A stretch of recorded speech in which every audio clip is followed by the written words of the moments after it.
Weekend ஆனா mall மூவின்னு கூட்டிட்டு போனோம். ஏதாவது எக்ஸிபிஷன் போனா கண்டிப்பா போயிடணும். அடிக்கடி ஆன்லைன்ல ஆர்டர் போட்டு சாப்பிடணும். எப்பயாவது வீட்டுல சமைக்கணும்.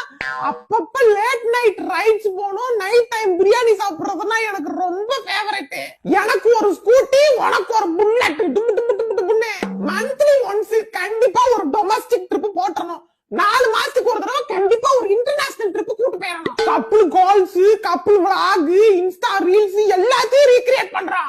ரீல்ஸ் நிறைய அனுப்பு. நீ என்ன வேலையில இருந்தாலும் வெறும் ரியாக்ட் பண்ணிட்டு விடாம ஒவ்வொன்றுக்கும் தனித்தனியா எனக்கு ரிப்ளை பண்ணணும். 2 நாய்க்குட்டி வளர்க்கணும், ஒரு பேரட், ஒரு ஒயிட் ராட், ஒரு பன்னிக்குட்டி, ஒரு பூனைக்குட்டி எல்லாத்தையும் வளர்க்கணும். அது வீடா இல்ல அமேசான் காடா? வாய மூறா ரசனை கெட்டவனே. வீட்டுல ஒரு ஹோம் தியேட்டர் 17.1 வேணும். அதுல அப்பப்ப பாட்டு போட்டு நானும் நீயும் டான்ஸ் ஆடணும். இன்னும் ஒரு நோட்டு பூரா எழுதி வச்சிருக்கேன். இரு நான் எடுத்துட்டு வந்து உனக்கு பாஸ்ட் காட்டுறேன்.